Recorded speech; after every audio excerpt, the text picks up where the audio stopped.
Hello guys and welcome to Skynomics academy. My name is Sunil Kumar Yadav और जैसा कि आप स्क्रीन पर देख पा रहे हैं, आज हम लोग बहुत शानदार तरीके से इंपॉर्टेंट क्वेश्चन और उसके साथ साथ कॉन्सेप्ट, मैंने न्यूमेरिकल्स भी डिस्कस करे हैं इसमें, और न्यूमेरिकल्स के साथ साथ कुछ सारे चैप्टर्स के लगभग आपको देखने को मिलेंगे। सारे चैप्टर्स मैंने टच करने की कोशिश करी है आप लोगों के न्यूमेरिकल्स टाइप के क्वेश्चंस को। एक बार जरूर इसको देखिएगा, रिवाइज करके चलिएगा। यहाँ से आप लोगों का मेरे गारंटी से बता रहा हूँ 40+ मार्क्स आसानी से आ सकता है, क्योंकि इसमें मैंने पूरे डिस्क्राइब में क्वेश्चंस वगैरह नहीं कराए, बस आपको न्यूमेरिकल्स मैंने कराने की कोशिश करी है इसमें, या फिर मैं भी करवाऊंगा न्यूमेरिकल्स। उसके साथ साथ जो डायग्राम वाले जो क्वेश्चन है कुछ उसको मैं प्रैक्टिस करा दूंगा, और जो भी इंपॉर्टेंट कॉन्सेप्ट है, जैसे कि आपको theory of income and employment में देखने को मिल रहा है कि नहीं, theory of income and employment में कुछ बैंकिंग के चैप्टर्स है, नेशनल इनकम के जो क्वेश्चन है उसको रिवीजन करवाऊंगा, ठीक है, नेशनल इनकम के। और एक तरीके से आपका जो प्रोडक्शन वाला है, टीपी हो गया, एमपी हो गया, उनके बीच में वो सब सारी चीजों को हम एक एक कर देखते चलेंगे, ठीक है। तो आप लोग जुड़े रहिए, और खास करके ये आईएससी बोर्ड के लिए है, तो आप लोगों का एग्जाम भी है अभी कल, तो एक तरीके से इसको देख के जरूर चलिएगा, ठीक है। चलिए अब पहले हम लोग देख लेते हैं थोड़ा सा डायग्राम। डायग्राम में सबसे पहले क्या बोला है, मार्जिनल यूटिलिटी और टोटल यूटिलिटी के बीच में क्या रिलेशन होता है, ठीक है। मार्जिनल यूटिलिटी और टोटल यूटिलिटी के बीच में क्या रिलेशन है, तो सिंपल सा क्वेश्चन यहाँ डायरेक्टली क्वेश्चन आ सकता है। इसको देखो दूसरे तरीके से हम लोग टीपी और एमपी के बीच का रिलेशन भी देख सकते हैं, टोटल प्रोडक्ट और मार्जिनल प्रोडक्ट के बीच में। मार्जिनल यूटिलिटी क्या होता है, एडिशनल यूटिलिटी, मतलब जो एक प्रोडक्ट ज्यादा खाने पर जो हम एक तरीके से यूटिलिटी महसूस करते हैं, उसको हम लोग एक तरीके से क्या बोलेंगे, मार्जिनल यूटिलिटी। टोटल यूटिलिटी क्या होता है, sum of marginal utility total utility के बराबर हो जाता है। अगर यहाँ पर देखा जाए तो टोटल यूटिलिटी शुरुआत में क्या हो रहा है, बढ़ रहा है, ठीक है। और जो मार्जिनल यूटिलिटी है, मतलब शुरुआत में देखो 3 स्टेज याद करने हैं आप लोगों के मेन इंपॉर्टेंट। क्या होगा, जब टीयू बढ़ेगा, मतलब टीयू टोटल यूटिलिटी इंक्रीज करेगा, अगर इंक्रीजिंग रेट में, मान लो इंक्रीज करेगा इंक्रीजिंग रेट में, तब एक तरीके से हमारा जो मार्जिनल यूटिलिटी है वो एक तरीके से इंक्रीज करेगा। शुरुआत में देखो यहाँ से इंक्रीज करके यहाँ तक गया, इस पॉइंट तक आया, फिर उसके बाद जब टीयू दूसरा में क्या होगा, ठीक है, दूसरा में क्या होगा, जब टीयू इंक्रीज करेगा लेकिन डिक्रीजिंग रेट पर इंक्रीज करेगा, यहाँ इंक्रीजिंग रेट पर इंक्रीज कर रहा था, इंक्रीजिंग रेट पर मतलब जैसे मान लो कि पहले 50 इंक्रीज कर रहा था टोटल यूटिलिटी, ठीक है, 50 के बाद 70 हो गया, फिर 70 के बाद 90 हो गया, देख रहे हो, 50 के बाद यहाँ 20 इंक्रीज हुआ है, फिर उसके बाद यहाँ पर आपको 20 इंक्रीज हुआ है, तो 90 नहीं, यहाँ पर 100 हो जाएगा। मान लो कि यहाँ पर 30 इंक्रीज हो गया, तो इंक्रीज कर रहा था इंक्रीजिंग रेट पर, लेकिन अब जो होगा वो एक तरीके से इंक्रीज करेगा लेकिन डिक्रीजिंग रेट पर। जैसे अब 110 हो गया, 110 हो गया तो यहाँ पर 10 ही बढ़ा, इंक्रीज तो कर रहा है लेकिन पहले जैसा इंक्रीज नहीं कर रहा है। तो इंक्रीज कर रहा है लेकिन क्या कर रहा है, डिक्रीजिंग रेट पर, क्या कर रहा है, डिक्रीजिंग रेट पर। तो ये वाला चीज थोड़ा सा आप लोग देख लीजिएगा। उसके वजह से क्या होगा, मार्जिनल प्रोडक्ट जो होगा, या फिर मार्जिनल यूटिलिटी लिख लेते हैं यहाँ पर, ठीक है, मार्जिनल यूटिलिटी हमारा क्या होगा, एक तरीके से डिक्रीज करना शुरू करेगा, ठीक है। अब जैसे ही तो जो टोटल यूटिलिटी है वो हमारा क्या मैक्सिमम पर जाएगा, मतलब क्या, टोटल यूटिलिटी मैक्सिमम पर जाएगा, मैक्सिमम पर जाएगा तो हमारा मार्जिनल यूटिलिटी क्या हो जाएगा, जीरो हो जाएगा। देखो यहाँ पर मार्जिनल यूटिलिटी आपको जीरो देखने को मिल रहा है जब टीयू होगा मैक्सिमम पर। टीयू कहाँ है, मैक्सिमम पर है, तो टीयू अगर मैक्सिमम पर है तो हमारे एक तरीके से मार्जिनल यूटिलिटी जीरो पर।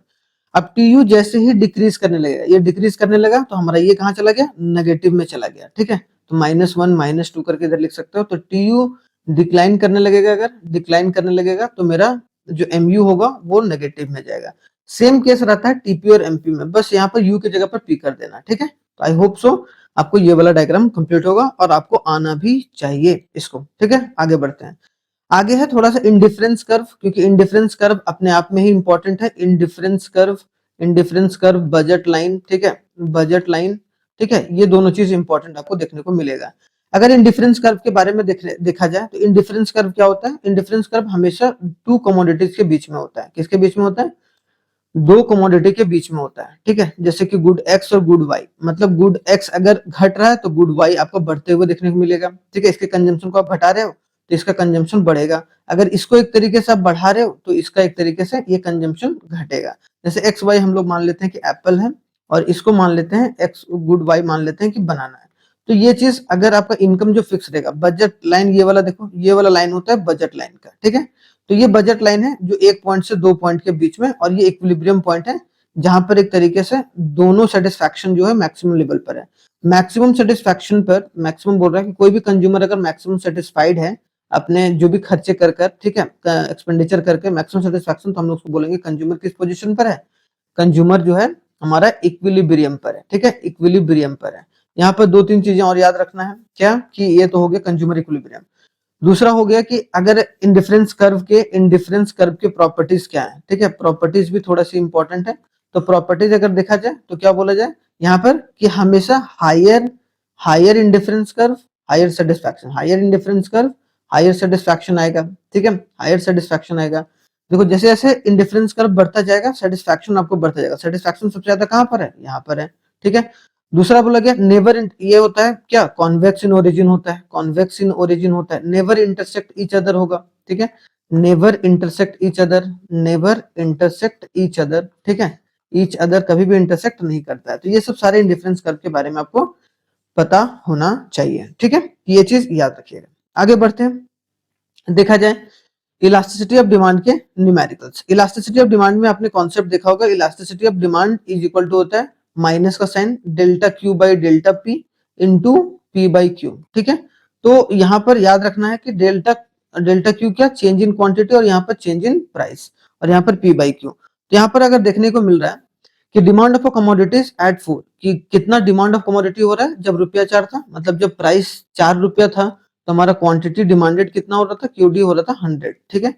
The price of the commodity rises, अगर प्राइस बढ़ गया, ठीक है, इट डिमांड्स फॉल टू 75%। क्या बोला गया, the price of the commodity rises, अगर कमोडिटी जो हुआ है, प्राइस जो हुआ है वो बढ़ा है, क्या हुआ है, प्राइस बढ़ा है, मतलब P1 कुछ बढ़ा है, तो जिसके वजह से क्वांटिटी डिमांडेड कितना घट गया, फॉल्स टू।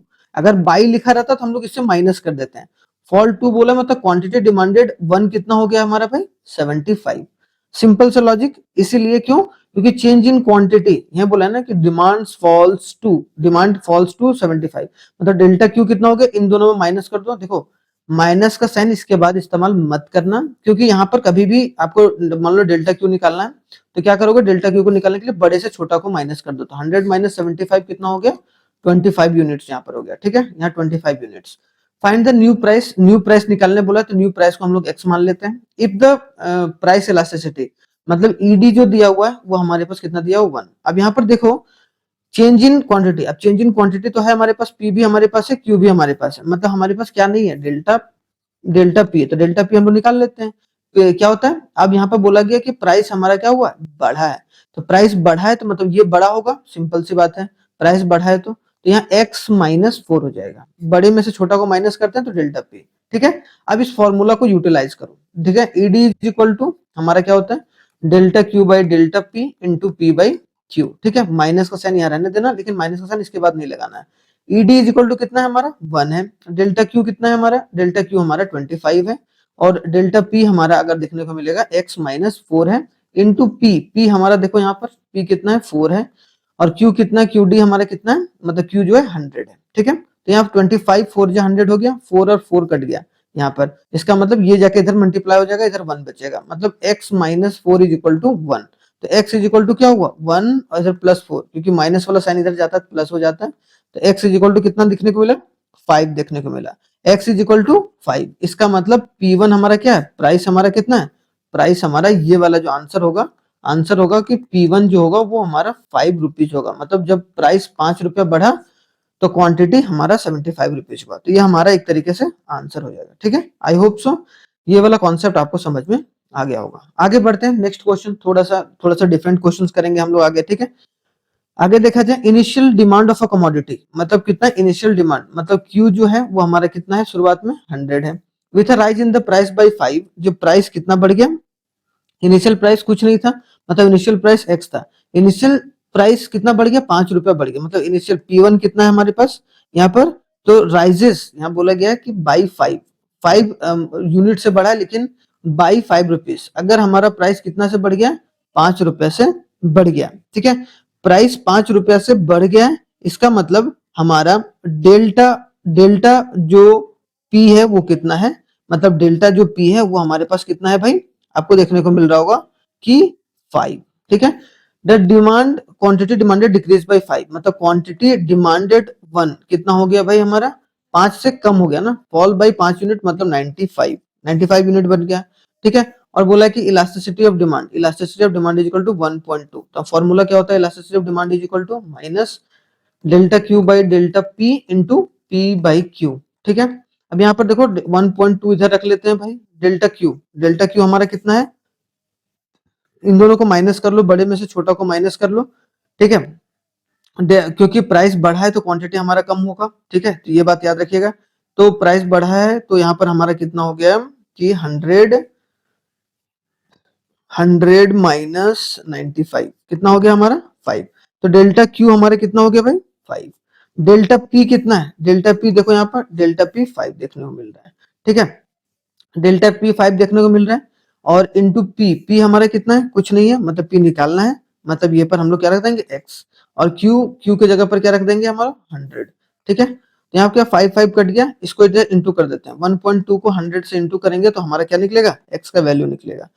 ठीक है, पॉइंट हटाएंगे, जीरो यहाँ पर, तो जीरो जीरो कट गया यहाँ पर, तो पॉइंट हटा दिया। ठीक है, इसका मतलब 120 आ गया, मतलब एक्स हमारा कितना आ गया 120 आ गया, प्राइस कितना हो गया 120।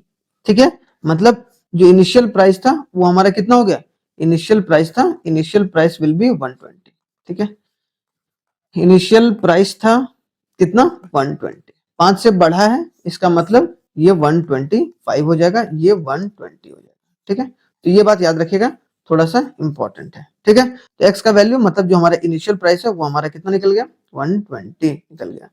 आगे आते हैं भाई next question, the quantity demanded of the commodity is 40। Quantity demanded कितना किया 40, तो quantity demanded 40 at a price of 10, मतलब जो प्राइस 10 हमारा था तो क्वांटिटी डिमांडेड हमारा कितना था 40।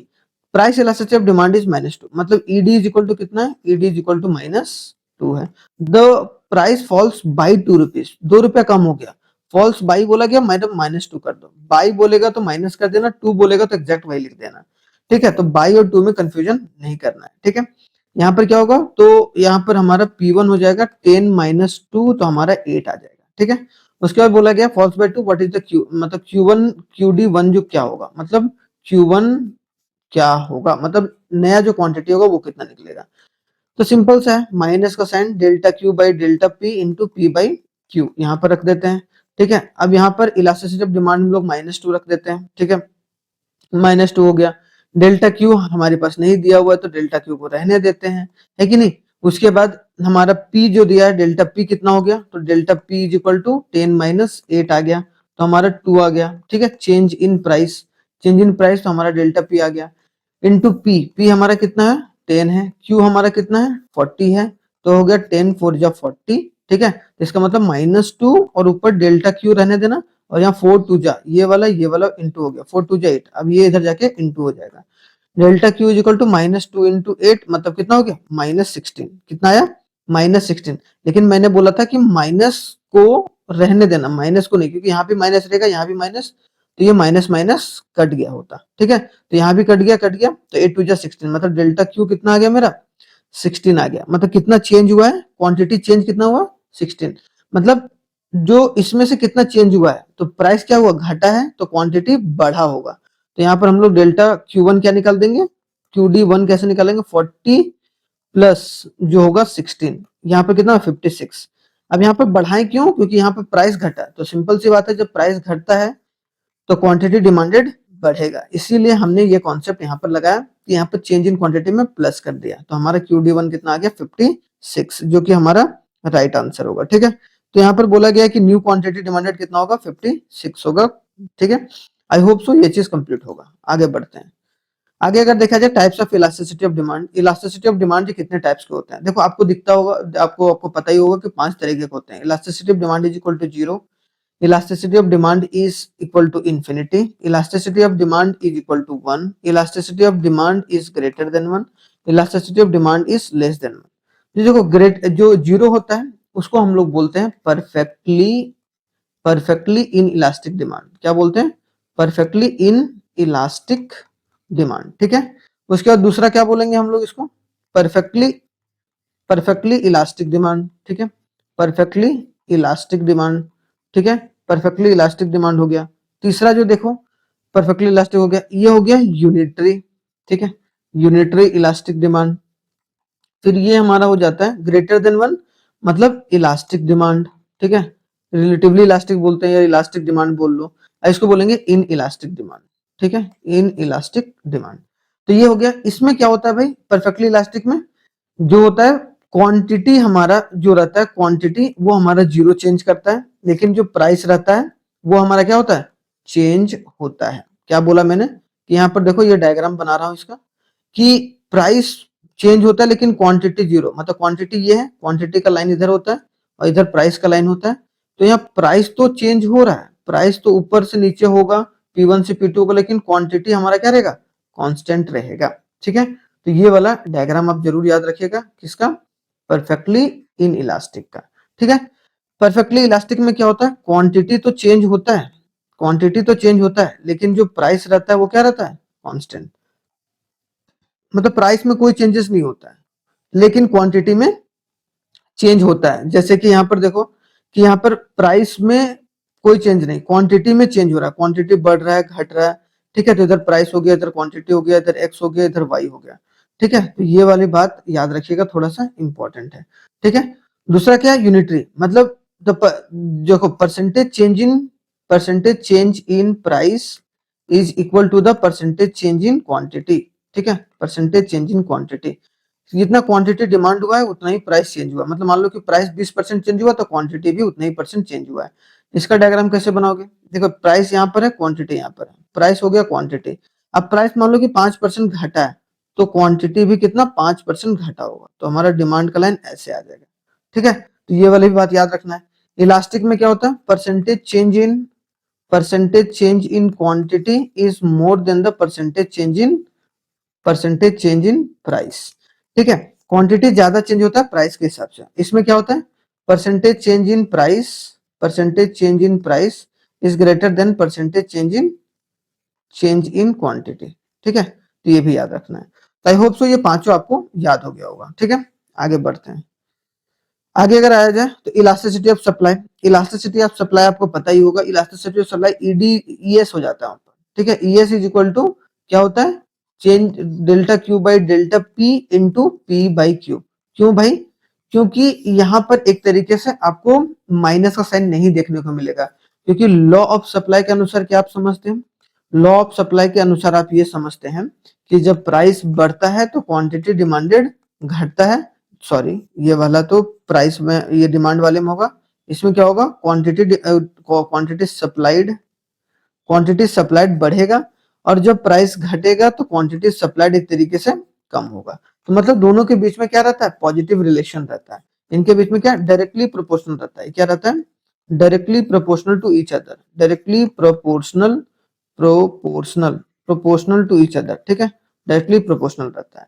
अब यहाँ पर इसका डिमांड होता है वो डाउनवर्ड नहीं होता है, इसका अपवर्ड होता है। क्योंकि अगर डिमांड का देखा जाए, डिमांड का जो स्लोप होता है वो क्या होता है, डाउनवर्ड होता है। डिमांड का स्लोप अगर देखा जाए, यहाँ पर डिमांड का स्लोप डाउनवर्ड होता है। ठीक है, ये वाला डिमांड का लाइन होता है। ठीक है, ये डिमांड हो गया।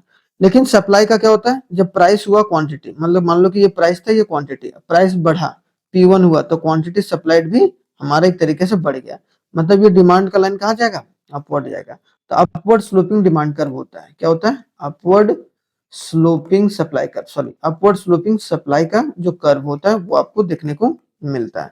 ठीक है, यहाँ पर दूसरा फॉर्मूला अगर याद रखना है तो इलास्टिसिटी सप्लाई का percentage change in quantity supplied by percentage change in price. ठीक है, परसेंटेज चेंज इन प्राइस ये होता है, याद रखना है। ठीक है, percentage change in quantity supplied कैसे निकालते हैं, delta Q by Q into 100। ठीक है, जितना चेंज हुआ है क्वांटिटी में उसके हिसाब से।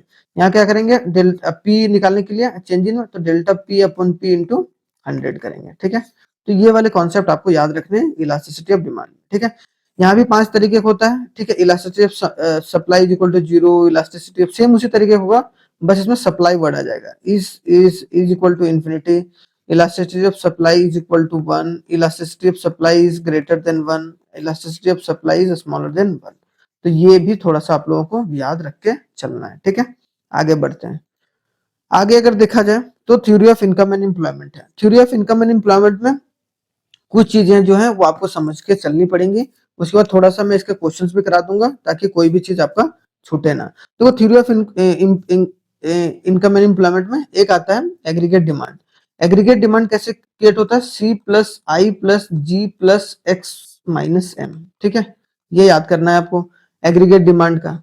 एग्रीगेट जो सप्लाई होता है, जब aggregate demand is equal to aggregate supply हो जाता है, तब आपको क्या देखने को मिलेगा? इक्विलिब्रियम कंडीशन देखने को मिलेगा। क्या देखने को मिलेगा? इक्विलिब्रियम। ठीक है, एक होता है saving function, S is equal to saving saving saving function होता है, एक सेविंग फंक्शन होता है और एक कंजम्पशन फंक्शन होता है। क्या होता है? सेविंग फंक्शन होता है और एक होता है कंजम्पशन फंक्शन। क्या होता है? Consumption function. ठीक है, कंजम्पशन फंक्शन। ठीक है, अब कंजम्पशन फंक्शन का फॉर्मूला क्या होता है भाई? C is equal to C autonomous plus B Y. अब बी का मतलब यहाँ पर किससे है? एमपीसी से। ठीक है, मार्जिनल प्रोपेंसिटी टू कंज्यूम। तो ये हमारा कंजम्पशन फंक्शन का फॉर्मूला है। ठीक है, दूसरा अगर देखा जाए इनकम इज इक्वल टू क्या होता है? Consumption plus saving. लेकिन हमेशा जो होता है saving is equal to investment होता है, जितना सेविंग बढ़ता है उतना इन्वेस्टमेंट भी बढ़ेगा, जिसके वजह से इनकम जो हो जाएगा सी प्लस आई हो जाएगा। तो दो इनकम का फॉर्मूला होता है, एक सी प्लस आई और एक मतलब एस सी प्लस एस। ठीक है, तो ये याद रखिए, जब saving is equal to income, saving is equal to investment हो जाएगा। तो ये हमारा क्या हो गया? Consumption function. सी ऑटोनोमस बोलते हैं, इसको बोलते हैं हम लोग ऑटोनोमस कंजम्पशन। क्या बोलते हैं? Autonomous consumption. Autonomous consumption. Autonomous consumption कब होता है? इफ इनकम इज जीरो, अगर इनकम जीरो है एंड हैविंग सम कंजम्पशन, अगर हैविंग सम कंजम्पशन, अगर आप कुछ कंज्यूम कर रहे हो तो इसका मतलब क्या हो गया? Autonomous consumption. ठीक है, बी का मतलब मार्जिनल प्रोपेंसिटी टू कंज्यूम। अगर मार्जिनल प्रोपेंसिटी टू कंज्यूम से पहले मैं आपको सेविंग फंक्शन बताना चाहता हूँ। Saving function S is equal to minus C autonomous plus one minus B, one minus यहाँ पर one minus B Y. One minus B मतलब क्या? One minus MPC. ठीक है, वन माइनस एमपीसी। दूसरा इससे ये भी लिख सकते हैं minus C autonomous plus one minus MPC. क्या होता है? एमपीएस और वाई। ठीक है, तो ये हमारा फॉर्मूला होता है। ठीक है, अब यहाँ पर देखो एमपीसी आया। अब देखो एमपीसी इज इक्वल टू क्या होता है? MPC is equal to delta C by delta Y. ठीक है, मार्जिनल प्रोपेंसिटी टू कंज्यूम। अगर बोला जाए मार्जिनल प्रोपेंसिटी टू सेव क्या होता है? तो delta S by delta Y होता है। ठीक है, मार्जिनल प्रोपेंसिटी टू सेव होता है। एक होता है average propensity to consume is equal to C by Y. ठीक है, एवरेज प्रोपेंसिटी टू कंज्यूम हो गया। एवरेज प्रोपेंसिटी टू सेव होता है, क्या होता है? Average propensity to save S by Y. ठीक है, तो इसको लिख सकते हो the ratio between the saving and the income. Y मतलब हमेशा किसके किससे किससे डिनोट करते हैं? इनकम को हम लोग वाई से। ठीक है, तो ये बात याद रखना है। अब यहाँ पर दूसरी चीज होता है एमपीसी प्लस एमपीएस हमेशा किसके बराबर होता है? वन के बराबर होता है भाई। ठीक है, दूसरा क्या होता है? एपीसी और एपीएस किसके बराबर होता है भाई?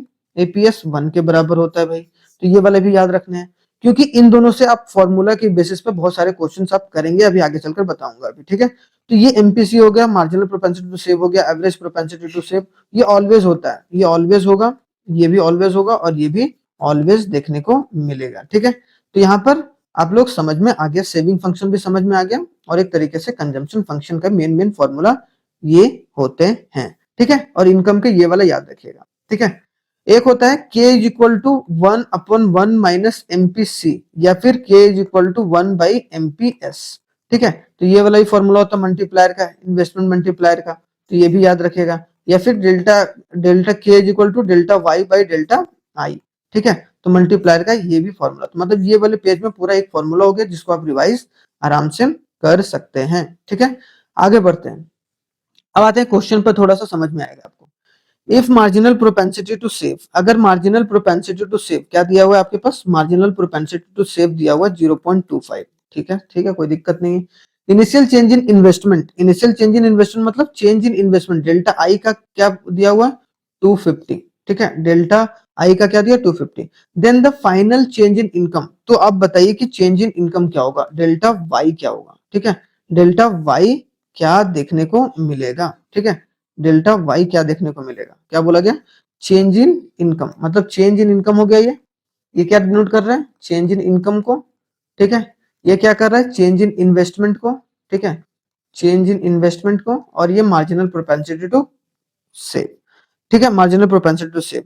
अब आपको पता ही है कि एक क्या होता है भाई, एक होता है आपको k इज इक्वल टू क्या होता है कि वन अपॉन एमपीएस होता है, क्योंकि एमपीएस दिया हुआ है तो एमपीएस वाला।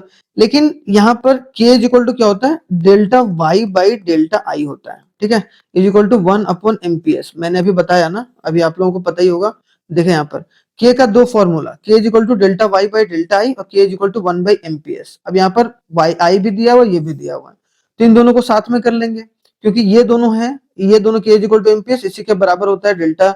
ये k का मतलब ये भी होता है, k का मतलब ये भी होता है, तो डेल्टा वाई बाई ये वाला फॉर्मूला हम लोग लगा सकते हैं यहाँ पर। ठीक है, ये वाला फॉर्मूला हम लोग लगा सकते हैं। तो इसके बाद आप लोग देखिए delta Y by delta I is equal to 1/MPS। अब अगर दोनों को मेरे को क्या निकालना है, डेल्टा वाई निकालना है, तो डेल्टा वाई इधर रहने देते हैं, तो delta Y is equal to change in investment into 1/MPS। हो गई काम तमाम। अब यहाँ पर चेंज इन आई कितना हो गया, 250। अब 1/MPS, एमपीएस हमारे पास दिया हुआ है कितना है, 0.25। पॉइंट हटाएंगे तो ऊपर 100 जाएगा। ठीक है, तो 25 4 जा 100 होगा। ठीक है, तो 250 इंटू 4 कितना हो जाएगा हमारा, 1000 करोड़। ठीक है, 1000 करोड़ हमारा क्या होगा, चेंज इन इनकम। ठीक है, तो चेंज इन इनकम मेरा कितना हो गया, 1000 करोड़ हो गया। ठीक है, तो आई होप सो आपको ये चीज समझ में आ गया होगा। थोड़ा सा ध्यान से देखिएगा, मजा आ जाएगा। ठीक है, अब आते हैं next, if the value of average propensity to consume, average propensity to consume दिया हुआ है आपका 0.8। ठीक है, and the national income is, मतलब क्या दिया हुआ है, नेशनल इनकम मतलब वाई कितना दिया हुआ है भाई, 4000 करोड़। कितना हुआ, 4000 करोड़ दिया हुआ है। द वैल्यू ऑफ सेविंग, तो क्या बोला, एस क्या होगा, तो एस का मतलब जानते हैं हम लोग, इनकम माइनस सेविंग। क्यों भाई, इनकम माइनस कंजम्पशन, क्योंकि वाई का फॉर्मूला क्या होता है, एक फॉर्मूला मैंने बताया था, कंजम्पशन प्लस सेविंग होता है। तो अगर मान लो कि तुम्हें एक तरीके से सेविंग निकालना है, तो सेविंग निकालोगे तो इधर वाई में से माइनस कर दोगे कंजम्पशन को। सिंपल सी बात है कि बचत निकालना है, मतलब एक तरीके से आपको सेविंग निकालना है, तो सेविंग निकालने का सिंपल फॉर्मूला यही होता है। ठीक है, जो कि आपके पास दिया हुआ है, एपीसी दिया हुआ है, ये दिया हुआ है। तो एपीसी से अगर आप समझो, तो एपीसी इज इक्वल टू क्या होता है भाई, APC is equal to C by Y. अभी मैंने फॉर्मूला बताया, तो सी बाई वाई का मतलब हो गया, अब APC is equal to C by Y. अब यहाँ पर y is equal to Y minus C, तो यहाँ पर क्या दिखने को मिल रहा है कि जो हमारा एपीसी है वो कितना दिया हुआ है, 0.8 दिया हुआ है। फिर यहाँ पर अगर देखा जाए सी कितना दिया हुआ है, कंजम्पशन मेरे पास नहीं दिया हुआ है, तो कंजम्पशन हम ऊपर रख देंगे। y हमारे पास दिया हुआ है, तो यहाँ से सी निकल जाएगा कि नहीं।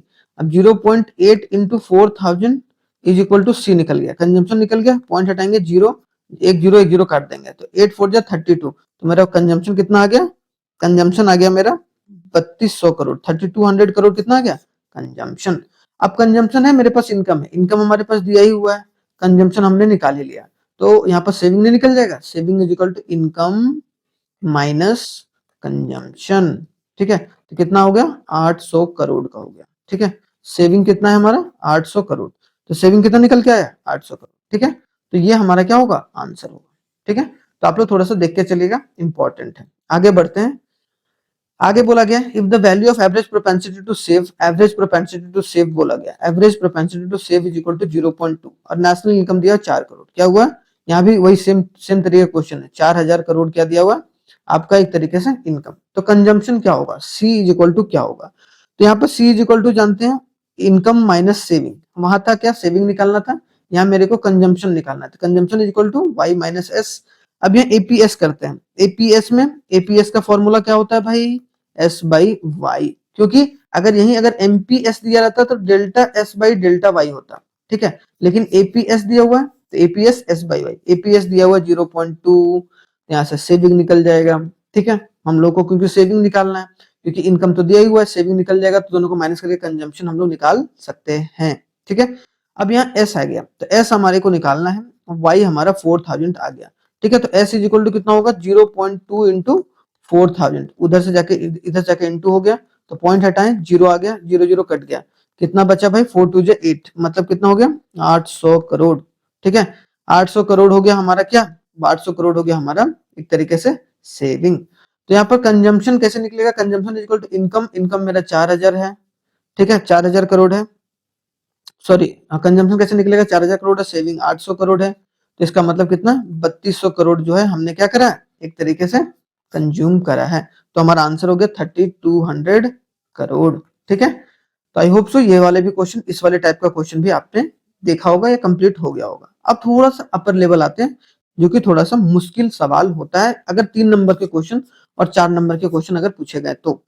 If marginal propensity to consume कितना दिया हुआ है 0.5, पहले लिख लो। Initial consumption in economy is 200 crore. Initial consumption हमेशा याद रखना, इनिशियल कंजम्पशन को हम लोग क्या मानते हैं, ऑटोनोमस कंजम्पशन। इनिशियल कंजम्पशन को हम लोग क्या मानते हैं, is equal to autonomous consumption. Autonomous consumption जिसको कैसे डिनोट करते हैं भाई, हम लोग सी के ऊपर बार से, ठीक है। तो सी ऑटोनोमस कितना है भाई, सी ऑटोनोमस है मेरा 200 करोड़, ठीक है। Find calculate the equilibrium level of income, क्या निकालना है, इक्विलिब्रियम लेवल ऑफ इनकम निकालना है, मतलब वाई निकालना है, ठीक है, सिंपल सी बात है, वाई निकालना है। By assuming that autonomous investment, क्या बोला गया, ऑटोनोमस इन्वेस्टमेंट मतलब आई कितना दिया हुआ 160 करोड़ दिया हुआ है, ठीक है। तो इनकम अगर कितना दिया हुआ, मतलब आई इन्वेस्टमेंट कितना दिया 160 करोड़। अब मेरे को क्या निकालना है भाई, इक्विलिब्रियम लेवल ऑफ इनकम निकालना है, मेरे को निकालना क्या है, मेरे को वाई निकालना है। अब y का हम लोग फॉर्मूला जानते हैं, y का फॉर्मूला क्या होता है, y इज इक्वल टू होता है हमारे पास c प्लस आई। यहाँ पर s इसलिए नहीं लिखेंगे क्योंकि हमारे पास इन्वेस्टमेंट दिया हुआ होता तो है, y is equal to c plus S भी होता है, ठीक है। लेकिन ये फॉर्मूला इस्तेमाल यहाँ पर नहीं करेंगे, हम लोग कौन सा फॉर्मूला का इस्तेमाल करेंगे, ये वाले फॉर्मूला का, ठीक है। तो ये भी बात याद रखिएगा थोड़ा सा। तो यहाँ पर y is equal to C plus I. अब यहाँ पर c प्लस आई मतलब c is equal to consumption function. यहाँ कंजम्पशन फंक्शन का फॉर्मूला पता है, C autonomous plus B Y. अब बी का मतलब हमको पता है कि बी का मतलब क्या होता है, एमपीसी होता है। तब ये सी निकल जाएगा एक बार, फिर सी के बाद आई हम लोग यहाँ पुट कर सकते हैं। तो ऐसा करते हैं कि हम लोग सी का ये पूरा फॉर्मूला है वो हम लोग यहीं पर पुट कर देते हैं, ठीक है। तो y इज इक्वल टू क्या होगा, सी ऑटोनोमस, मतलब इसका फॉर्मूला हमने पुट कर रहा है, C autonomous plus MPC Y, ठीक है, एमपीसी और वाई प्लस आई। अब यहाँ देखो y हमें निकालना है, सी ऑटोनोमस हमें दिया हुआ है 200 करोड़ दिया हुआ है, प्लस एमपीसी दिया हुआ है, एमपीसी मेरे पास कितना दिया हुआ है, अगर यहाँ मान लो कि एमपीएस दिया रहता, अगर इफ एमपीएस दिया रहता तो हम लोग क्या करते हैं, 1 minus MPS is equal to क्या होता है, एमपीसी निकाल लेते हैं। 1 माइनस करके हम लोग ये काम कर सकते थे अगर ये दिया होता तो, ठीक है। तो ये भी कॉन्सेप्ट थोड़ा सा याद रखिएगा। 200 एमपीसी दिया हुआ 0.5 और इनकम मेरे को निकालना है डायरेक्ट, प्लस इन्वेस्टमेंट कितना 160। अब देखो ये वाला जो पार्ट है 0.5 और ये वाला ये कुछ नहीं है तो 1 है, तो मतलब 1y माइनस 0.5y, ठीक है, is equal to 200 plus 160 crore, ठीक है। तो ये दोनों प्लस हो गया, ये वाला पार्ट उधर चला गया, तो 1 माइनस 0.5 कितना आ गया 0.5y, इसका कितना हो गया 360, 360 इधर हो गया। अब ये हो गया 1 बाई 0.5 और y के बराबर। अब इसको देखो आगे, फिर y इज इक्वल टू कितना होगा 360 डिवाइडेड बाई 5, मतलब 0.5 है यहाँ पर, तो पॉइंट हटाएंगे तो ऊपर 10 जाएगा, तो 5 2 जा 10, मतलब 360 को 2 से गुना करेंगे कितना आएगा 720 करोड़। मतलब मेरा इनकम कितना आ गया, इनकम मेरा 720 करोड़ आ गया, ठीक है। बहुत लॉजिकल क्वेश्चन था। तो इनकम मेरा y इज इक्वल टू कितना आ गया 120 करोड़ आ गया, ठीक है। आई होप सो ये चीज कंप्लीट होगा और समझ में आ गया होगा, क्लियर। आगे बढ़ते हैं थोड़ा सा, ये क्वेश्चन भी थोड़ा सा उसी टाइप में है, इंपॉर्टेंट है, देख लीजिएगा। मैं बता देता हूँ फटाफट। Find out the marginal propensity to save, क्या निकालने बोला है, मार्जिनल प्रोपेंसिटी टू सेव निकालने बोला है, ठीक है। नेशनल इनकम दिया हुआ है, मतलब वाई हमारे पास दिया हुआ, ऑटोनोमस कंजम्पशन सी ऑटोनोमस दिया हुआ, इन्वेस्टमेंट एक्सपेंडिचर आई दिया हुआ है। तो फॉर्मूला वही होगा, income is equal to C plus I. एक बार हम लोग एक तरीके से इसमें से हम लोग को एमपीसी निकल गया तो हम लोग एमपीएस निकाल सकते हैं। क्या निकल गया, अगर एमपीसी निकल गया तो एमपीएस आराम से निकाल सकते हैं। तो y इज इक्वल टू क्या होता है, y is equal to C autonomous plus यहाँ पर बी वाई। बी का मतलब ही होता है, मैंने बताया बी का मतलब क्या होता है, एमपीसी होता है। तो अगर एमपीसी निकल गया तो हम लोग क्या करेंगे 1 माइनस एमपीसी करके एमपीएस निकाल लेंगे, ठीक है। Logic is clear. तो y is equal to C autonomous plus B Y plus I होगा, ठीक है। y हमारे पास कितना दिया हुआ है 1000 करोड़, यहाँ पर 200 करोड़ दिया हुआ सी ऑटोनोमस प्लस बी को रहने देंगे। y हमारा कितना है भाई, y हमारा 1000 करोड़ है, प्लस आई कितना है 400, ठीक है। यहाँ पर ये चीज थोड़ा सा क्लियर एंड कट समझ में आ गया, ठीक है। अब यहाँ पर देखते हैं कि 1000 1000 आ गया, यहाँ पर 200 और 400 कितना हो गया 600, ठीक है, प्लस 1000, ये यहाँ पर 1000 बी आ गया, ठीक है, 1000 एमपीसी। अब ये वाला इधर जाके माइनस होगा, ठीक है, मतलब 1000 पे माइनस 600 हो गया, तो इज इक्वल टू कितना हो गया 1000 बी, ठीक है। ये हो गया 400 इज इक्वल टू 1000 बी। अब इसको देखो यहाँ पर आगे 1000 बी आ गया, मतलब 400 को अब डिवाइड कर देंगे 1000 से तो हमारा बी निकल जाएगा। बी का मतलब क्या हुआ मेरा एमपीसी। तो यहाँ पर 2 जीरो कट गया, तो ये इसको काटने के चक्कर में मत रहना, 0.4 लिख देना, क्योंकि एक जीरो है तो यहाँ पर 0.4 आ गया। 0.4 हमारा क्या हो गया, बी मतलब एमपीसी निकल गया। मेरे को क्या निकालना, मार्जिनल प्रोपेंसिटी टू एक तरीके से सेव निकालना है। तो मार्जिनल प्रोपेंसिटी टू सेव कितना होता है, 1 माइनस एमपीसी। तो कितना हो गया, 1 माइनस 0.4 इज इक्वल टू 0.6। हमारा क्या निकल गया, मार्जिनल प्रोपेंसिटी टू सेव 0.6 निकल गया। ठीक है, आई होप सो ये क्लियर होगा, ये हमारा आंसर हो जाएगा। ठीक है, आगे बढ़ते हैं। आगे अगर देखा जाए नेक्स्ट क्वेश्चन, ठीक है, एक और शायद एक लास्ट क्वेश्चन होगा इसका। ठीक है, हाँ इसका लास्ट क्वेश्चन है, फिर हम लोग नेशनल इनकम पर चलेंगे। बोला गया in an economy the consumption function, और कुछ मैं टीपी वाला फॉर्मूला भी बता दूंगा ताकि आपकी चीजें भी क्लियर हो जाए। ठीक है, और कंजम्पशन फंक्शन दिया हुआ है, कंजम्पशन फंक्शन ही अब दे दिया है। क्या कंजम्पशन फंक्शन दिया हुआ है, सी इज इक्वल टू दिया हुआ है कि 200 प्लस 0.75 वाई। इसका मतलब ये हमारा क्या है, सी ऑटोनोमस है, ये हमारा क्या है, एमपीसी है। ठीक है, और यहाँ पर इनकम, मतलब ये चीज दिया हुआ है। बोला कि ऑटोनोमस इन्वेस्टमेंट आई हमारे पास दिया हुआ है, आई हमारे पास कितना हुआ, 300 करोड़ दिया हुआ है। ठीक है, इक्विलिब्रियम लेवल ऑफ इनकम मतलब वाई निकालने बोला है, consumption and saving function at equilibrium level, और कंजम्पशन फंक्शन और सेविंग फंक्शन मतलब सी निकालने बोला है और एक तरीके से एस निकालने बोला है। सी क्या होगा और हमारा एस क्या होगा, तो ये दोनों आराम से निकाल लोगे, जब वाई निकल जाएगा तो y इज इक्वल टू क्या होगा, c प्लस आई। तो c प्लस आई हो गया, तो y का मतलब क्या हो गया, तो y हमारे पास इधर रहने देते हैं, c autonomous plus B Y plus I. इसका मतलब यहाँ पर c ऑटोनोमस कितना है, 200 प्लस 0.75 y प्लस 100, 300 करोड़ है, 300 करोड़ है ना ये आई। ठीक है, तो यहाँ पर कितना हो गया y, तो y यहाँ पर इधर ये वाला आके उधर माइनस हो जाएगा, तो y minus 0.75 is equal to कितना होगा, 300 और 200 500 करोड़। 500 हो गया तो 0.25 निकल गया, 0.25 y is equal to 500। y is equal to कितना होगा, 500 बाई डिवाइडेड बाई 0.25, पॉइंट हटेगा तो ऊपर 100 जाएगा, 25 4 जा 100 होगा, 5 4 जा 20, मतलब कितना हो गया, इनकम मेरा कितना हो गया, 2000 करोड़ का इनकम मेरा निकल के आ गया। ठीक है, अब 2000 करोड़ तो इनकम का निकल के आ गया। अब 2000 करोड़ इनकम निकल गया, इक्विलिब्रियम लेवल ऑफ इनकम कितना हो गया, y is equal to 2000 crore. अब जब इनकम निकल गया तो इसी चीज पर हम पुट करेंगे तो कंजम्पशन फंक्शन निकल जाएगा ना, तो 200 प्लस 0.75 मतलब 75 बाई 100 कर देते हैं, पॉइंट हटा के, और इनकम कर देते हैं 2000 करोड़। ठीक है, तो 2 जीरो कट गया, कितना बचा, 200 प्लस 75 टू जा 150। ठीक है, तो 150, 75 टू जा 150 और एक और जीरो लगा दो, कितना हो गया, 1500 200 1700। ठीक है, याद रखना है, इंपॉर्टेंट है। ठीक है, कंजम्पशन फंक्शन भी निकल जाएगा। ठीक है, अब यहाँ पर अगर y निकल गया 80 निकल गया तो हमारे एक तरीके से सेविंग कितना निकल जाएगा, y माइनस सी करके, y माइनस सी कितना है, 2000 माइनस 1700। ठीक है, 1700 निकल गया, हाँ ठीक है, 1700 निकल गया, तो हम लोग क्या करेंगे, 150। ठीक है, अब उसके बाद यहाँ पर 300 सेविंग हो जाएगा, सेविंग हमारा कितना होगा, 300। ठीक है, ये भी कंप्लीट हो गया। अब आगे बढ़ते हैं थोड़ा सा, अब आते हैं कि हम लोग नेशनल इनकम में NDP at a market price क्या दिया हुआ है हमारे पास, NDP at a market price दिया हुआ है कि NDP at a market price क्या है भाई, NDP at a market price, NDP at a market price 800 crore. Indirect tax क्या दिया हुआ है, इनडायरेक्ट टैक्स हमारे पास 200 दिया हुआ है। सब्सिडी कितना दिया हुआ है, सब्सिडी कितना होता है, सब्सिडी इज इक्वल टू 50।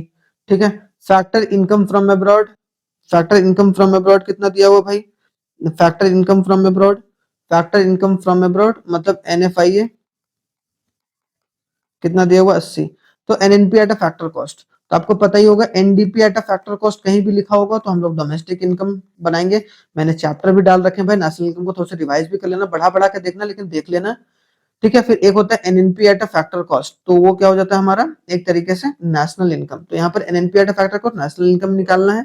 ठीक है, NDP at a factor cost दिया हुआ है, मतलब क्या है, NDP at a market price दिया हुआ है, sorry NDP at a market price में हम लोग क्या प्लस करेंगे, जो हम लोग क्या करेंगे, NNP at a factor cost में चले जाएंगे। तो NDP at a market price, अब मेरे को कहाँ जाना है भाई, मेरे को जाना है NNP at a factor cost. अब ये n और n तो सेम है तो इसको रहने देते हैं, कोई दिक्कत नहीं। अब d से n में जाना है तो हम लोग क्या करेंगे, प्लस करेंगे NFIA, ठीक है। मतलब हम लोग यहाँ पर जो NNP एट, मैं यहाँ पर कर देता हूँ, क्या करेंगे, NNP एट फैक्टर कॉस्ट निकालने के लिए NDP एट मार्केट प्राइस में हम लोग सबसे पहले क्या करेंगे, प्लस करेंगे NFIA, ठीक है। NFIA यहाँ पर नेशनल निकल गया। अब आते हैं मार्केट प्राइस से फैक्टर कॉस्ट में जाना है, मार्केट प्राइस से फैक्टर कॉस्ट में जाना है, मतलब माइनस क्या होगा, मार्केट प्राइस हमेशा बड़ा होगा और एक तरीके से फैक्टर कॉस्ट हमेशा छोटा होगा, तो मतलब माइनस NIT, और NIT का मतलब क्या होता है, net indirect tax minus subsidy. आई बात समझ में। तो यहाँ पर NDP दिया हुआ 800 प्लस NFIA दिया हुआ है 80 माइनस इन लोग दोनों को नेट इनडायरेक्ट टैक्स कितना दिया हुआ है, इनडायरेक्ट टैक्स कितना दिया हुआ है 200 माइनस सब्सिडी दिया हुआ 50, तो कितना हो जाएगा टोटल 800 प्लस 80 माइनस कितना हो जाएगा 150, ठीक है। इन दोनों को माइनस के 150 आया, माइनस कर दिया। अब इसको देखो 880 हो गया और माइनस 150 कर दो, ठीक है। तो 0 हो गया, 5 3 हो गया, 7 730 हमारा एक तरीके से क्या निकल जाएगा, NNP eight a factor cost. तो NNP eight a factor cost क्या निकल गया हमारा, एक तरीके से 730, ठीक है। तो याद रखना है। आई होप सो ये चीज कंप्लीट होगा। आगे बढ़ते हैं, थोड़ा सा क्वेश्चन देखते हैं क्या बोला गया। कंपनसेशन ऑफ एम्प्लॉइज बोला 1000 करोड़, डिविडेंड बोला है इतना, रेंट बोला है ये, अनडिस्ट्रीब्यूटेड प्रॉफिट, कॉर्पोरेट टैक्स और ये। तो यहाँ पर कंपनसेशन ऑफ एम्प्लॉइज मतलब किसके, ऑपरेटिंग सरप्लस, क्या बोला है, कैलकुलेट द ऑपरेटिंग सरप्लस, ठीक है। ऑपरेटिंग ये आएगा भी क्वेश्चन तो 3 नंबर में आएगा, ठीक है। Operating surplus is equal to क्या होता है, रेंट होता है प्लस इंटरेस्ट होता है, ठीक है। प्लस इंटरेस्ट हो गया प्लस प्रॉफिट हो गया। अब प्रॉफिट में हम लोग क्या क्या जोड़ देंगे इसमें, कॉर्पोरेट टैक्स प्रॉफिट में आ जाएगा, कॉर्पोरेशन टैक्स साथ में आ जाएगा, प्लस अनडिस्ट्रीब्यूटेड प्रॉफिट, ठीक है। प्लस क्या होगा, अनडिस्ट्रीब्यूटेड प्रॉफिट, अनडिस्ट्रीब्यूटेड प्रॉफिट, फिर प्लस क्या आ जाएगा, ऐसे लिखना जरूर, ठीक है। प्लस डिविडेंड, डिविडेंड भी एक प्रॉफिट का पार्ट होता है, ठीक है। तो डिविडेंड आ गया, तो इन सबको प्लस करके प्रॉफिट आ गया। तो हमारा एक तरीके से क्या निकला, रेंट कितना दिया हुआ है, रेंट हमारे पास दिया हुआ है 250 करोड़, ठीक है। 2250 प्लस इंटरेस्ट कितना है भाई, इंटरेस्ट मेरा 150 करोड़, 150 आ गया, प्लस प्रॉफिट आ गया। प्रॉफिट में किन किन चीजों को, कॉर्पोरेशन टैक्स, कॉर्पोरेशन टैक्स कितना हो गया, कॉर्पोरेशन टैक्स 300 करोड़, 300 हो गया, प्लस अनडिस्ट्रीब्यूटेड प्रॉफिट कितना हो गया भाई, अनडिस्ट्रीब्यूटेड प्रॉफिट कितना हो गया 2400 करोड़ हो गया, ठीक है। प्लस एक तरीके से डिविडेंड कितना हो गया, डिविडेंड हो गया 15,400 करोड़, 15,400 करोड़, ठीक है। यहाँ पर हो गया 15,400 करोड़, तो ये बात आ गया हमारे पास। तो यहाँ पर क्या करेंगे 2250 प्लस 150 और इन सबको प्लस करेंगे तो 00 4 4 8 8 और 3 11 8 9 10 11, हाँ ठीक है 181। इन सबको अगर प्लस करेंगे तो हमारे पास क्या आएगा 20,500 करोड़, हमारा आंसर हो गया, ठीक है। ऑपरेटिंग सरप्लस, तो सिंपल सा क्वेश्चन था जो कि आपको पता होना चाहिए। आगे आते हैं थोड़ा सा। अब यहाँ पे क्या पूछा, दो चीज, क्या पूछा, नेशनल प्रोडक्ट, क्योंकि मैं यहाँ पर कॉन्सेप्ट थोड़ा सा कॉन्सेप्ट मैंने बता रखा, वीडियो भी मैंने एक समराइज करके नेशनल इनकम में दे रखा, तो उसको जरूर देख लीजिएगा, देखना है थोड़ा सा बड़ा बड़ा कभी। अब बोला गया net national product at a market price, net national product at a market price ये निकालना है। उससे बोला gross domestic eight a factor cost, GDP eight a factor cost निकालना है, ठीक है। मतलब ये दोनों चीजें हम लोगों को निकाल कर चलनी पड़ेगी यहाँ पर, ठीक है। अब ये वाला देख लेते हैं हम लोग। अगर ये दोनों चीज है तो यहाँ पर क्या है ये देख लेते हैं सबसे पहले। उसके बाद ये चीज अगर हो गया हमारे पास तो हमें क्या पहले निकालना है कि NNP एटा। अब यहाँ देखो NNP एटा मार्केट प्राइस में क्या क्या चीज ऐड होगा, इसकी में क्या क्या चीज होगा, रेंट होगा, सिंपल सी बात है, रेंट होगा प्लस इंटरेस्ट होगा, ठीक है। अगर रेंट और इंटरेस्ट साथ में दिया है तो ये साथ में भी लिख सकते हो, प्लस या रेंट और इंटरेस्ट साथ में दिया है तो साथ में लिख लेंगे, प्लस डिविडेंड होगा, ठीक है, प्लस डिविडेंड होगा क्योंकि ये इनकम मेथड से निकाल रहे हैं, डिविडेंड हो गया, प्लस अनडिस्ट्रीब्यूटेड प्रॉफिट हो गया, ये भी होगा अनडिस्ट्रीब्यूटेड प्रॉफिट, देखो यहाँ पर ये अनडिस्ट्रीब्यूटेड प्रॉफिट हो गया, रेंट हो गया और हमारा डिविडेंड भी हो गया, यहाँ पर है डिविडेंड भी हो गया, अनडिस्ट्रीब्यूटेड प्रॉफिट, अनडिस्ट्रीब्यूटेड प्रॉफिट आ गया। उसके बाद आपको क्या देखने को मिलेगा, कॉर्पोरेशन टैक्स कहाँ गया भाई, यहाँ पर दिया दिखा, हाँ यहाँ तो है, कॉर्पोरेशन टैक्स भी आएगा, कॉर्पोरेशन टैक्स, ठीक है, कॉर्पोरेशन टैक्स आ गया। उसके बाद क्या होगा, वेजेज और सैलरी, ठीक है, वेजेज और सैलरी, वेजेस एंड सैलरीज भी आएंगे, इनकम मेथड वाला है तो ठीक है, वेजेस एंड सैलरी भी आ गया। वेजेस एंड सैलरी के पास क्या आएगा, सोशल सिक्योरिटीज भी आएंगे, ठीक है, सोशल सिक्योरिटीज ये वाले भी, सोशल सिक्योरिटीज भी आ गया, ठीक है। सोशल सिक्योरिटी के बाद हमारा क्या होगा, मिक्स्ड इनकम, ठीक है, मिक्स्ड इनकम। तो कंपनसेशन ऑफ एम्प्लॉयज भी आ गया, wages and compensation of employees में वेजेस एंड सैलरी भी, ऑपरेटिंग सरप्लस भी आ गया, और एक तरीके से मिक्स्ड इनकम भी आ गया, ठीक है। तो ये भी याद रखिएगा, इंपॉर्टेंट है। तो रेंट अब सबको जोड़ते जाते हैं भाई, तो कितना हुआ, रेंट और इंटरेस्ट 12,000 करोड़, तो 12,000 करोड़ हो गया, प्लस डिविडेंड कितना है भाई, डिविडेंड आपको 160 देखने को मिलेगा, 160 मिल गया। फिर इन अनडिस्ट्रीब्यूटेड प्रॉफिट कितना है, अनडिस्ट्रीब्यूटेड प्रॉफिट 800 करोड़, ठीक है, तो 800 हो गया। फिर अनडिस्ट्रीब्यूटेड हो गया, कॉर्पोरेशन टैक्स कितना है भाई, corporation where is the corporation tax 240, ठीक है, तो 240 करोड़ हो गया, प्लस कॉर्पोरेशन टैक्स हो गया। अब आते हैं wages and salary, wages and salary कितना है 3600, ठीक है, वेजेस एंड सैलरी कितना हो गया 3600, प्लस वेजेस एंड सैलरी के बाद सोशल सिक्योरिटीज है, सोशल सिक्योरिटीज कितना है 400, ठीक है। उसके बाद लास्ट में कितना, मिक्स्ड इनकम कितना है, डेप्रिसिएशन इसलिए लाएंगे कि इनकम है, डेप्रिशिएट होगा ही नहीं, और एनएफआई नहीं आएगा क्योंकि यहाँ पर फैक्टर कॉस्ट नहीं पूछा है, मार्केट प्राइस अगले में आगे देखेंगे फैक्टर कॉस्ट का इस्तेमाल होगा कि नहीं, ठीक है, उसको हम लोग देखेंगे, उसमें फैक्टर कॉस्ट का इस्तेमाल जो होगा वो हम लोग कर सकते हैं, आगे देखते हैं, ठीक है। 400 करोड़ हो गया, मिक्स्ड इनकम कितना दिया हुआ, mixed income where is 2,000 crore, ठीक है। तो अगर इन सबको आप प्लस करोगे, तो मैं प्लस कर लेता हूं थोड़ा सा, 1 2 3 4, हाँ ठीक है, ये हो गया, तो 19,200 करोड़, ये आ गया आपका पहला आंसर आ गया। दूसरा आंसर है GDP at a factor cost निकालना है, बी वाला ऑप्शन। तो GDP at a factor cost में क्या करेंगे हम लोग, जो हमारा NNP at a market price निकला है, ठीक है, NNP at a market price, plus क्या होगा डेप्रिसिएशन, डेप्रिसिएशन करेंगे, डेप्रिसिएशन करेंगे ना, डेप्रिसिएशन करेंगे, अब प्लस एनआईटी करेंगे, प्लस एनआईटी क्यों करेंगे, नेट इन मार्केट प्राइस से फैक्टर कॉस्ट में बदलने के लिए। लेकिन ये डोमेस्टिक में है, मतलब हमको नेशनल से ग्रॉस में जाना है, मतलब छोटे से बड़े में जाना है, ठीक है, नेशनल से ग्रॉस में ग्रॉस बड़ा होता है तो प्लस डेप्रिसिएशन किया है। अगर यहाँ पर एन से मेरे को नेशनल से डोमेस्टिक में जाना है तो क्या होगा, नेशनल में डोमेस्टिक से जाना है, मतलब नेशनल दिया हुआ है, ठीक है, मतलब डोमेस्टिक में जाना है, तो डोमेस्टिक में जाएंगे तो हम लोग क्या करेंगे, माइनस एन एफ आई ए को प्लस कर दिए, और फिर मार्केट प्राइस से फैक्टर कॉस्ट में जाना है, तो क्या क्या छोटे में जाना है, माइनस हम लोग एनआईटी करेंगे। तो हम लोग ये वाला फॉर्मूला इस्तेमाल करके आंसर आप लोग निकाल सकते हो, ठीक है, आगे आना चाहिए, ठीक है। आई होप सो ये वाला क्वेश्चन जो है वो आप लोग जरूर एक बार ट्राई करके जाइएगा, इसका आंसर मैं बता देता हूँ, ठीक है, मैंने यहाँ पर दिया ही हुआ है तो मैं आंसर बता देता हूँ। इसका डोमेस्टिक इनकम जो है, डोमेस्टिक इनकम का जो नेशनल इनकम का आंसर है आपका 46, नेशनल इनकम मतलब NNP at a factor cost निकलेगा, NNP at a factor cost कितना है भाई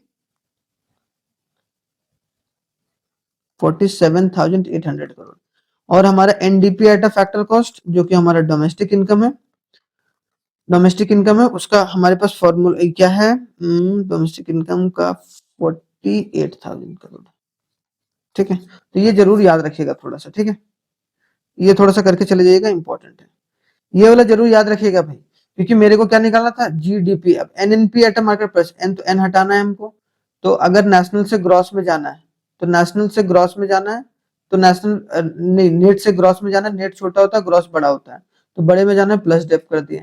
यहाँ पर डोमेस्टिक, डोमेस्टिक में जाना है, डोमेस्टिक में जाना है, नेशनल इनकम दिया हुआ है, नेशनल दिया हुआ है, तो एक तरीके से एनएफआईओ को माइनस कर देंगे, ठीक है, ये माइनस कर देंगे। उसके बाद क्या है, एनआईटी को माइनस इसलिए किए क्योंकि मेरे को फैक्टर कॉस्ट में जाना है, मार्केट प्राइस हमेशा बड़ा होता है, फैक्टर कॉस्ट हमेशा छोटा होता है, तो यहाँ से मतलब indirect tax minus subsidy NIT करके निकाल दीजिएगा, ठीक है। चलिए, आई होप सो आपको पूरा रिवीजन कंप्लीट होगा और आप लोग सही तरीके से एग्जाम भी दीजिए, ठीक है, ताकि आपका एक तरीके से कंप्लीट हो पाए। कुछ जो कॉन्सेप्ट है मैं थोड़ा सा यहाँ पर बता रहा हूँ, एक देखिएगा, टीपी का जो टीपी का जो फॉर्मूला होता है वो क्या होता है, सम ऑफ एमपी होता है। दूसरा होता है एमपी का जो फॉर्मूला होता है change in total P by change in Q होता है, ठीक है, चेंज इन क्यू हो रहा है टीपी।